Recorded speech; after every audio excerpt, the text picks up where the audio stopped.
In today's video, I want to give you an example of how you can include kettlebell training into part of your workout routine.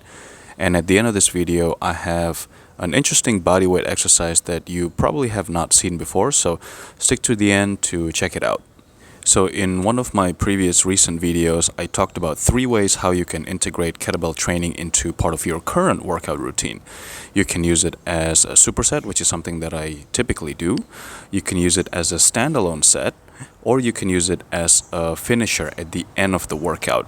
In this video, I'm going to show you the second one, which is how I integrate kettlebell training as a standalone set during my workout. But before we get to that, let me talk through my current progress of training. So as you're aware, I recently managed to learn how to do the muscle up. So I am now in the process of integrating the muscle up properly into part of my workout routine. And as you know, the most difficult part of the muscle up, for most people at least, is typically the pulling portion. So usually the governing factor for the muscle up is the pulling or the transition portion of the movement, meaning we would fail on our pulling portion before we actually fail on the pushing portion. So in order to use the muscle up properly and effectively as part of my workout routine, what I'm doing is I would do 4 or 5 dips for every pull that I do. So currently in a single set, I'm only able to pull about 3 to 4 times for the muscle up. So that'll give me a total of about 12 to 15 dips within a set, which is a good enough volume to work on the chest muscles. And now the exercise that I'm using to superset the muscle up here is the double kettlebell heavy front squat. So again, I'm using 36 kilogram on one hand and 28 kilograms on the other hand for a total of 64 kg. Typically, when I use the kettlebell complex as part of my superset, I would include 2 different movements into it. So for example, a push and a pull, or a push and a lower body, or a pull and a lower body. But in this case, because the muscle up covers a push and a pull, I'm only doing a lower body movement for the kettlebell exercise. So now for the second set of the exercise, here is the standalone kettlebell complex set that I talked about in the beginning of the video. So typically when I use the kettlebell as part of a superset, I'm only including 2 different movement patterns into the complex in order to complement my calisthenic exercise.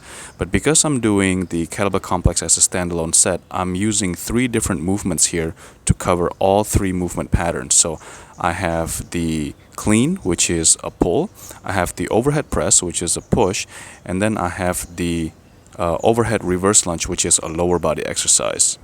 By covering all 3 movement patterns, this kettlebell complex becomes a complete exercise in and of itself. So I don't need to superset this with any other exercise in order to achieve my typical goal of covering 3 different movement patterns within one set. So in this video, as an example, I'm using a 28 kilogram bell, and as you can see, I tried to achieve about 8 repetitions in total, which is actually quite a bit of a volume, because in a single complex we're actually performing 3 different exercises. And if we do that 8 times, that means we're performing a total of 24 repetitions just for one side. And because we're doing both sides, that means in one set in total we're performing 48 repetitions of exercise. And this is exactly one of the main reasons why kettlebell training is one of the best ways for you to improve your overall fitness, because it allows you to continue to do resistance training at the same time work on your conditioning as well. Because when you're performing 48 reps in total in one set, you're gonna have to work on your conditioning and overall endurance. But swinging around and pushing around a 28 kilogram kettlebell is also not an easy thing to do, because it is quite a bit of a weight.